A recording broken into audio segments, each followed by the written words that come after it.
اذا نبداو معك يا اختي. بسم الله الرحمن الرحيم. اول حاجه غادي نسولك، واش مخلوعه ولا لا؟ عرفتي مخلوعه يعني خايفه، فيكي شي خوف ولا لا؟ شويه. ايوا على خايفه شويه غنقول لك سيري تفطري. انت دابا صايمه ولا ما صايماشي؟ صايمه الحمد لله. والسيد اللي معنا صايم؟ ربما يقولوا انت مال هاد الراقي كيسول الناس واش صايمين ولا ما صايمينش. حنا راه في شهر رمضان وماشي كنسقسوا الناس وما كنسالوش الناس على الصيام عبثا، لا، هذه غير رساله اشاره.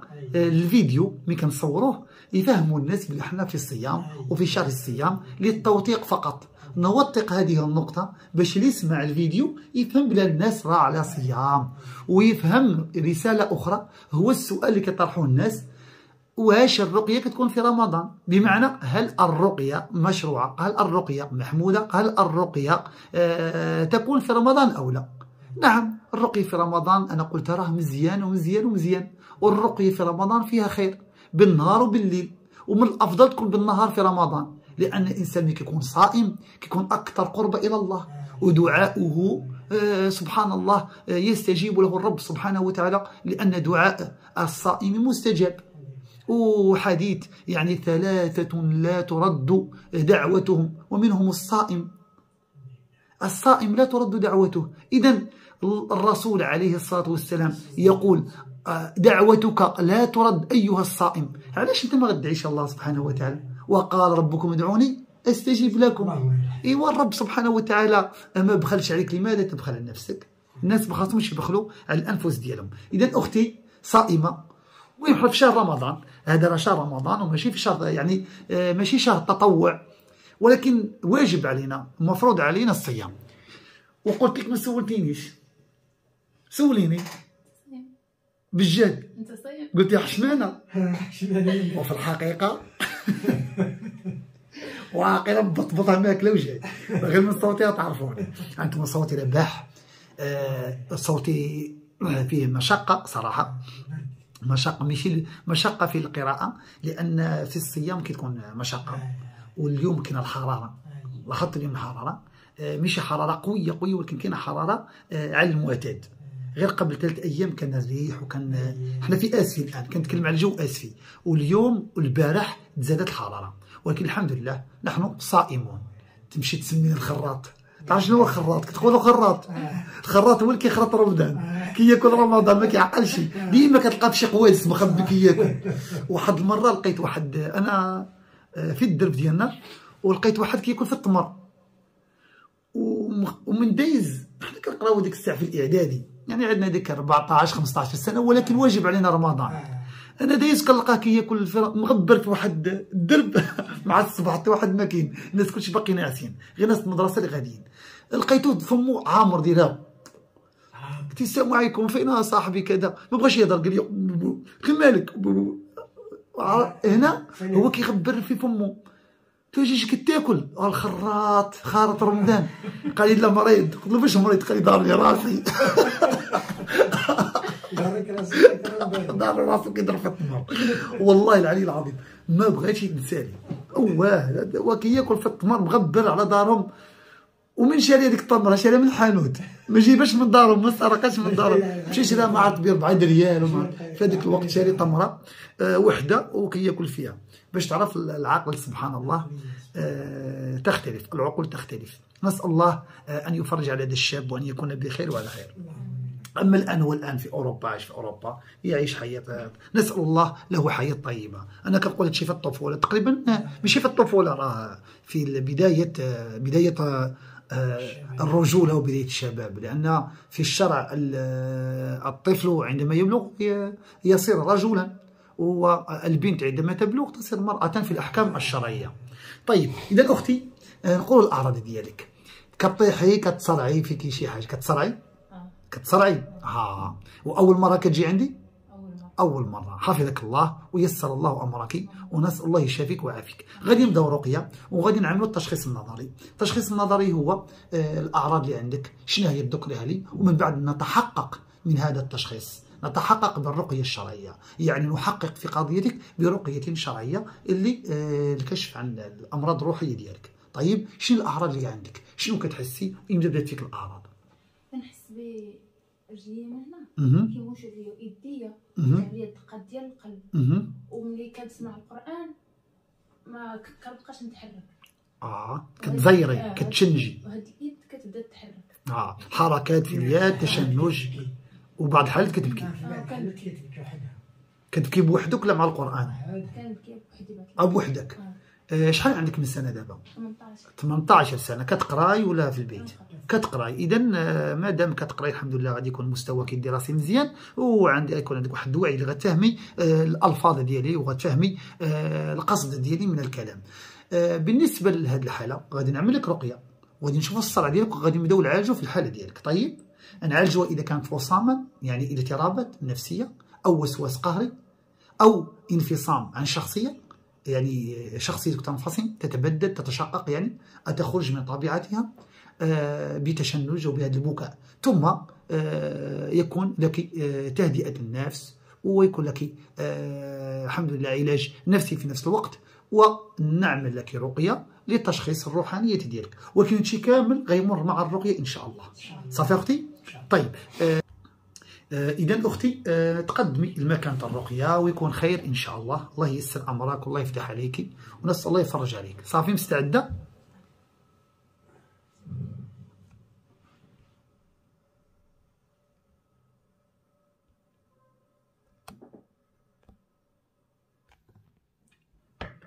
إذا مستعدة أختي؟ نتوكل على الله. يلا. بسم الله بسم الله أبتدئ الرقية. بسم الله أرقيك، بسم الله أرقيك، بسم الله أرقيك. والله يرعاك، والله يشفيك، والله يشفيك.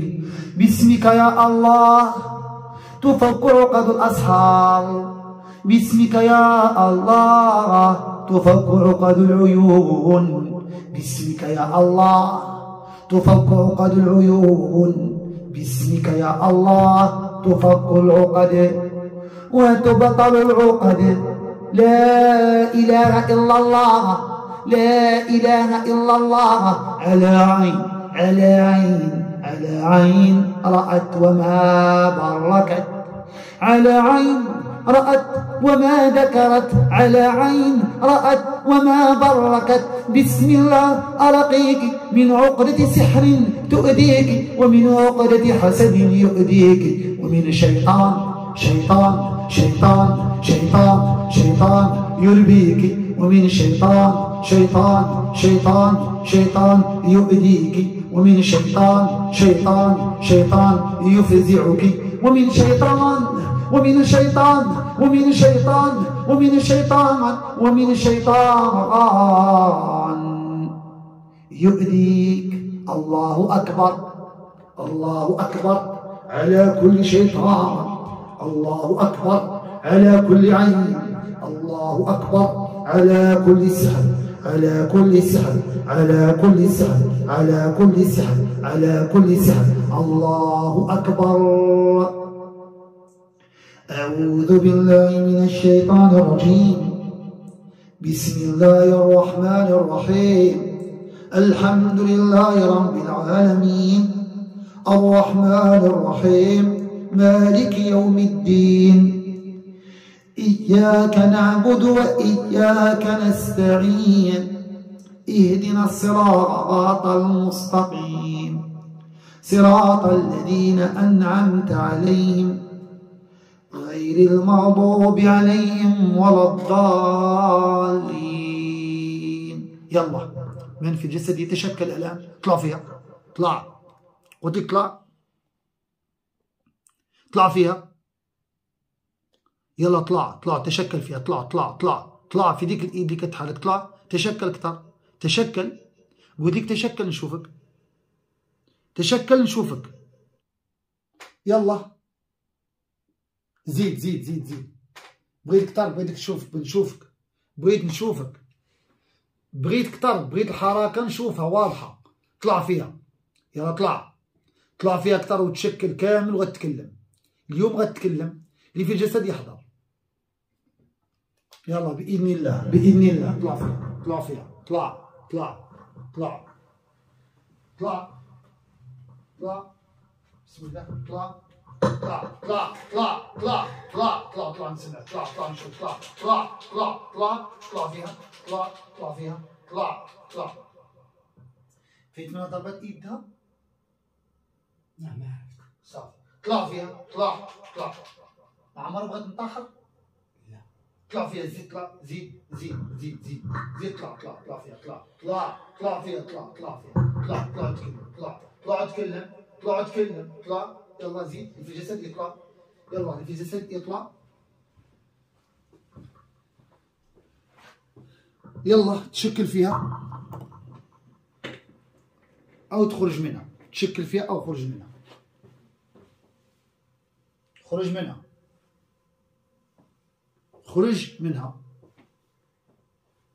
يلا يلا يلا يلا يلا يلا يلا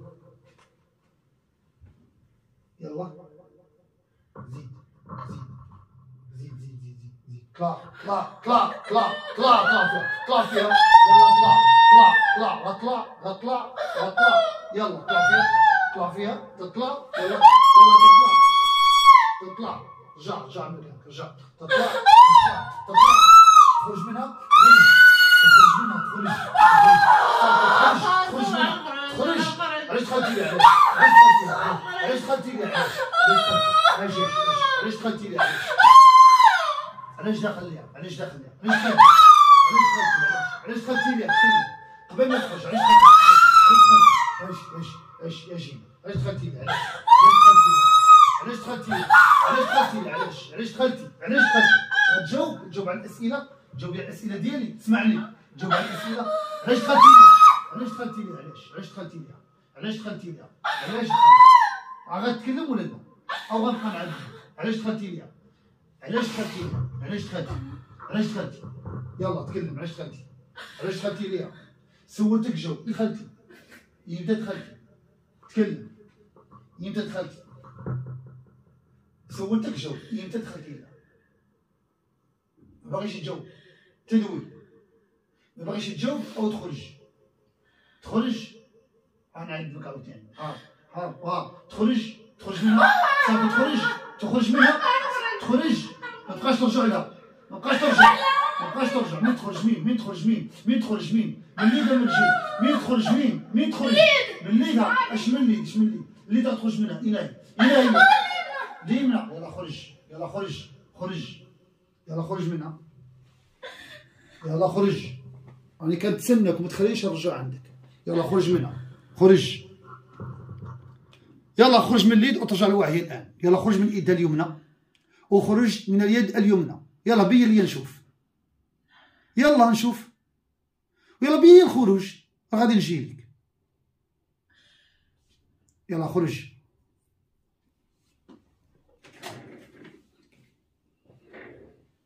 ممتاز، يلا بسرعة الآن،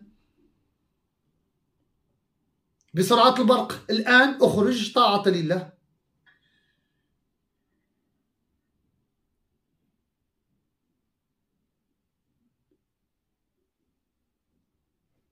بسرعة،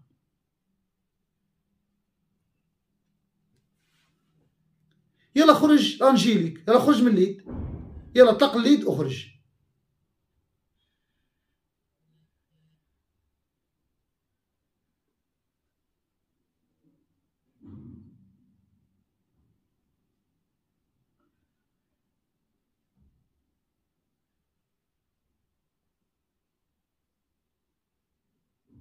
يلا احنا ما نبقاش نتسناو، تخرج منها، اطلقها، اطلق لا ايدها، اطلقها.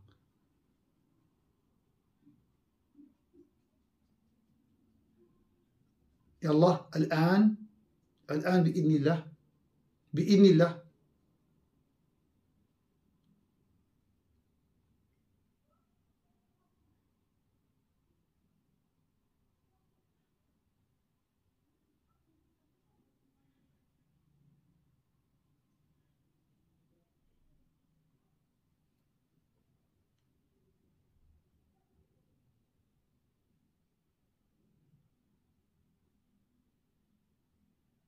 يلا اطلقها.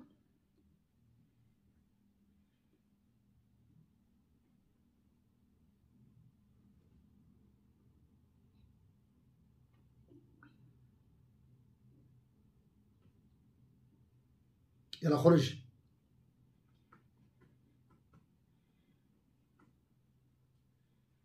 خرج بسرعة. وبارك عليها غتفيد على ايدها. بارك. انا هنا خصني نتدخل باش ما يوقعش لها خلل في الايد ديالها. الا ما تدخلتش غيوقع لها خلل في المفصل لكف الايد ديالها. صافي بارك عليها. خرج. خرج منها. خرج منها. بارك عليها. اسمع. اسمع. خرج. يلا خرج. خرج بسرعة. خرج بسرعة. بارك من هذيك الحركة. وخرج مباشرة. خرج. صافي اطلقها وخرج. اطلقها غنضربك. اطلقها. اطلقها. اطلقها. اطلق. اطلقها. اطلق. اطلق. اطلقها نضربك. اطلقها. يلا. يلا اطلقها. اطلق. اطلق. اطلق. اطلقها. اطلق. اطلق. اطلقها غنضربك. اطلق. يلا اطلقها. اطلق بسرعة. يلا. يلا غتأدي لها ايدها. غتأدي لها ايدها. سمعتي ولا لا؟ اطلق. اطلق. اطلق. يلا اطلقها. اطلق. اطلق. اطلقها. اطلق. يلا. يلا. يلا اطلق. يلا. يلا اطلق. يلا. اطلقها. اطلقها. يلا. اطلق. اطلق. اطلقها. اطلق بسرعة. صافي غتطلقها. غتطلقها تدوي. صافي اطلقها. اطلقها. اطلقها. اطلقها بسرعة. اطلق. اطلق. اطلق. اطلق بسرعة. ما تخافش. ما تخافش. ما تخافش. ما تخافش. ما تخافش. ما تخافش. ما تخافش. وما تخافش. راه يدك ما تخافش. صافي اطلقها.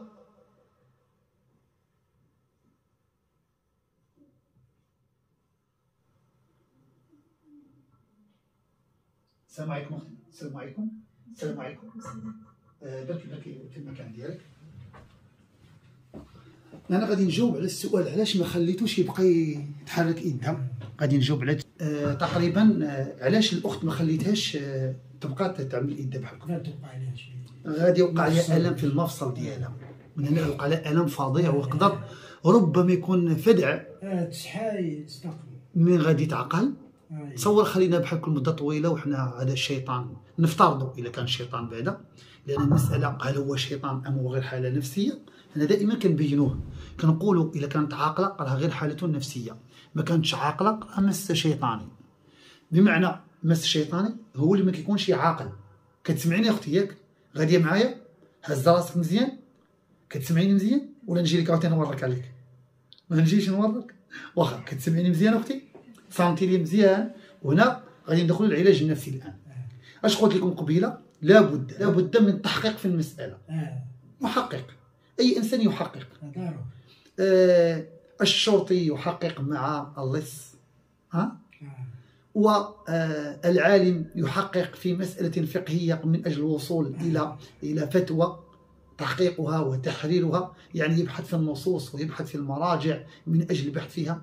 والطبيب يحقق في مرضه، يعني مساله يعني يحقق يبحث كذلك ويحقق في مساله مرضيه من اجل الوصول الى علاج او الكشف عن المرض ثم البحث عن الدواء. وكل واحد يحقق في قضاياه. كذلك الراقي لا بد له من التحقيق، والراقي لا بد له ان يكون محققا في قضيه العلاج. الراقي اذا اخذناه على رقيته على ظاهرها، بمعنى يرقي الراقي بكلام الله ويتوكل على الله، فهذا طيب ممتاز جدا. ولكن عندما الراقي يتحول إلى مشخص للحالة، هنا يخرج من عالم الرقية إلى عالم التشخيص النفسي البدني الروحي، وهذا عالم متشعب وكبير. في هذه الحالة لازم على الراقي أن يكون متمرسا متمكنا في رقية، وعالما في رقية، وفاقها في رقية، يعني يعلم شروط الرقية، ضوابط الرقية، ما هي الرقية، كيفية الرقية عن طريق السنة والجماعة. المسألة الثانية على الراقي إذا كان يريد التحقيق في مسألة المرقي، يعني في مسألة المريض، لا بد له أن تكون له زيادة في علم آخر، وعنده علم الأمراض النفسية. إذا كان الراقي لا يفقه ولا يتقن ولم يتدرس ولم يتمرس عن الأعراض والأمراض والحالات النفسية، فهذا الراقي إذا شخص الحالة فهو قنبلة درية، قنبلة موقوتة، فهو يتحول هو من كلامه إلى مرض. يعني تشخيص الراقي إذا كان جاهل بالحالات النفسية وكان لا يتقن الحالات النفسية ولا يوجد عنده علم بالحالات النفسية، أكيد سيكون دمار للمريض، وهنا المريض لن يتعالج بل يزداد جرعة المرض من هذا الراقي، بل يزيده إلا مرضا. لأن الحالات النفسية هي حالات وسواس، حالة اضطراب، اكتئاب، هذه الأمراض المختلطة من فصام، والراقي يظنها أنها جني. هنا تكون المهزلة، وهنا تكون المصيبة، وهنا يكون الدمار للمريض. وحتى الراقي يتعب، الراقي هنا يتعب مع المريض، تجد يرقى أو يرقي المريض ساعات والمريض ساعات. تصوروا، وأنا عندي هذا الشيء مسجل، جاء يعني استقبلت ناس كثر من أنحاء العالم وشهادات من أنحاء العالم، وبعضهم من قال لي، وعندي مسجلة في فيديو ونزلت الفيديوهات، أنها كانت ترقى من 8 صباحا إلى منتصف الليل. كيف هذه رقية؟ من 8 الصباح. وجاءت عندي سيدة أخرى كان يرقيها الراقي في رمضان شهر كامل من الظهر إلى المغرب، ثم من بعد الإفطار من بعد صلاة العشاء يرقيها من صلاة تقريبا من بعد صلاة العشاء، يعني بعد التراويح مباشرة إلى الفجر، إلى ماذا؟ إلى السحور. تصور، من الظهر إلى المغرب ثم من التراويح إلى السحور بدون نتيجة. ووجدنا عندها مرض نفسي. كلهم هذو وجدنا عندهم أمراض نفسية وتعالجوا عندي ورب الكعبة، وأتوا بشواهد من عندهم هم، وقالوا الحمد لله تشافينا وتعالجنا عندك في جلسة واحدة، لأنها حالة نفسية. إذن الحالة النفسية عندما تكون مصاب بهذا الهلع وبهذا الاضطراب النفسي ممكن الإنسان يصرع صرع نفسي، ولكن ما هو ضابطه باش كنعرفوه؟ وهي إلا كنت عاقل. إلا كنت عاقل كيكون فيك حالة نفسية، ما كنتيش عاقل فهو جن شيطان سهل.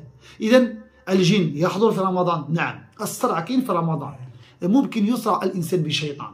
وكيف لا يقيد؟ تقييده تكلمنا عنه، ممكن يقيد الشيطان ويؤذيك، وممكن يتقيد في الجسد ويحضر حضور مقيد. واش ممكن الإنسان تقيده ويبقى يتركل يبقى يتحرك ولا مش ممكن؟ البهيمة ممكن تقيده وتحرك ولا لا؟ والإنسان ممكن تقيده وحتى اللص ممكن تقيده وباقي باغي يهرب، كاين ولا ما كاينش؟ وهكذا. هذا بالنسبة للعين المجردة، فما بالك بالغير المرئي؟ الشيطان غير مرئي، حالة غريبة عنا ولكن نؤمن بها، نؤمن بالتصفيد ونؤمن بالتقييد. نعم، يسلسل ويقيد ويصفد في شهر رمضان، نؤمن بهذا، ولكن تقييده تكلم عليه أهل العلم، فقال تقييده ربما كما قال بعض العلماء يقل من الإغواء ويقل من الوسوسة، ولكن تسلطه ممكن يتسلط على صاحب المعاصي بقوة أخرى، ولا تقل وسوسته عند صاحب المعاصي مثلا. أو تكون حالة نفسية في رمضان، هو حالة نفسية شبيهة بالمس، وهذا مرض الوهم وتكلم عليه أهل العلم. وأنا أنصح المتتبع يدخل في تصفحات الشبكة الإلكترونية ويدخل إلى العلماء، لا يدخل إلى المتطفلين، يدخل إلى أهل العلم ويكتب الصرع الجزئي في جوجل، أو يكتب الصرع النفسي ويستفيد. خذوا العلم من أفواه العلماء. العلم أو الدين علم والعلم دين، كما قال ابن سيرين العلم دين فاحذروا ممن تأخذوا دينكم.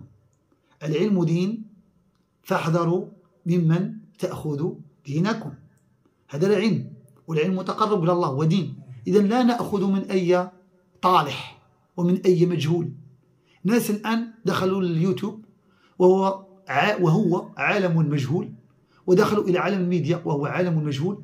تجد هذا المتكلم وهذا المتقول والمتفقه تجده مجهول الحال، غير معلوم، ما معروفش شكونك انت، من أين أتيت، شكونك، ما عندك شواهد، ما عندك ضوابط، ما عندك علم، ما عندك علم في القرآن، ما عندك علم في المصطلح الحديث، ما عندك علم في الحديث، ما عندك علم في لا شيء، وتبدأ وتفصل وتؤصل في قضية من أين أتيت بها؟ تعلمتها من عند الساحر، أو تعلمت من عند راقي أجهل منك، والآخر تعلم من عند راقي أجهل منه. وعندما نصل إلى أصل المسألة، من أين أتت؟ من أين أتت؟ من رأى هذا الفيديو ومن سمع هذا الفيديو فليكتب تعليقا. اكتبوا تعليقا على المس الجزئي. من قال بالمس الجزئي في أهل العلم وما هو دليله من الكتاب؟ نحن نؤمن بالمس، نؤمن باللبس، نؤمن بالشيطان يدخل إلى الجسد، نعم، ويجري مع بني آدم، ويجري مع بني آدم كمجرى الدم، نعم نؤمن بذلك. ونؤمن بأن الشيطان يتلبس الإنسان ويغوي الإنسان ويقهر الإنسان، نعم، ويؤذي الإنسان، نعم نؤمن بهذا. ولكن التفصيل شيء ثاني، والحكم على المعين شيء ثاني. عينا مسألة من المسائل وشخص من الأشخاص وقلنا بك شيطان وجن، فالأدلة هنا تكون مصحوبة مع التجارب ومع العلم بالدليل الشرعي. إذا المس الجزئي والقضية الجزئية هذا هو الأكبر مشكل في الرقية. من أين لكم بهذا؟ من أين؟ آتونا بأدلة، لو كان دليل أخذنا به وانتهينا. لو كان ما يوجد ليقنعنا بذلك لأخذنا به. ولكن الخصيم في ذلك والمخالف في ذلك نفحمه بإذن الله ويقحم بإذن الله. قلت لكم اكتبوا في الموقع أو في المواقع جوجل الصرع الجزئي وستجدونه هو حالات نفسية لم يقل به عالم بل الجهال فقط. ادخلوا وتصفحوا، اكتبوا الصرع النفسي أو الصرع الجزئي ماذا يعني، وستجد قول الراقي المغربي شبار مراد عن بحث وعن تجارب. جربت وجربت وجربت ذلك. إذا أختي نعيد لك رقية؟ مستعدة؟ طيب نعيد لك رقية. مستعدة يا أختاه؟ ما تخافي والو الآن.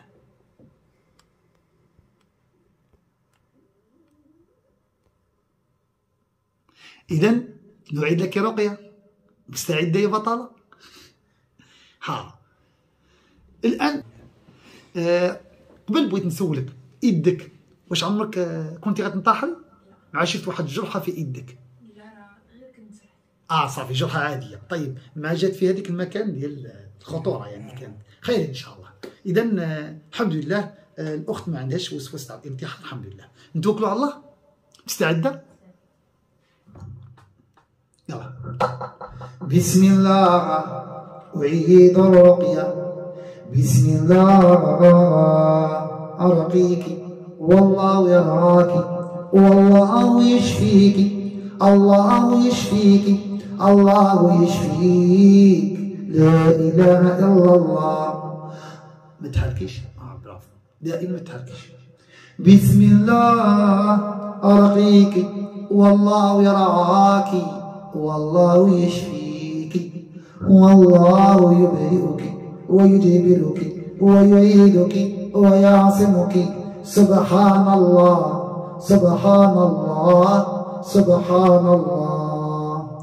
اللهم لك أسلمنا وبك آمنا وعليك توكلنا وإليك أنبنا وبك خاصمنا. اللهم إنا نعوذ بعزتك لا إله إلا أنت أن تضلنا. أنت الحي الذي لا يموت والجن والإنس يموتون والجن والإنس يموتون والجن والإنس يموتون. اللهم إني أعيدها بك من عمل يخزيها وأعيدها بك من غنى يطغيها. إني أعيدها بك اللهم إني أعيدها بك من صاحب يلديها ومن شيطان يغويها. اللهم إني أعيدها بك من أمر يلهيها. اللهم إني أعيدها بك من فقر ينسيها ومن سحر يؤديها ومن عين تعطل دراستها أو زواجها أو تصيب جمالها. اللهم إنا نسألك أن تثبتها في الأمر وعزيمة الرشد ونسألك لها شكر نعمتك وحسن عبادتك، ونسألك لها قلبا سليما ولسانا صادقا وخلقا مستقيما. نستغفرك لما نعلم ونستغفرك لما تعلم يا علام الغيوب، ونسألك من خير ما تعلم يا علام الغيوب، ونعوذ بك من شر ما تعلم إنك أنت علام الغيوب.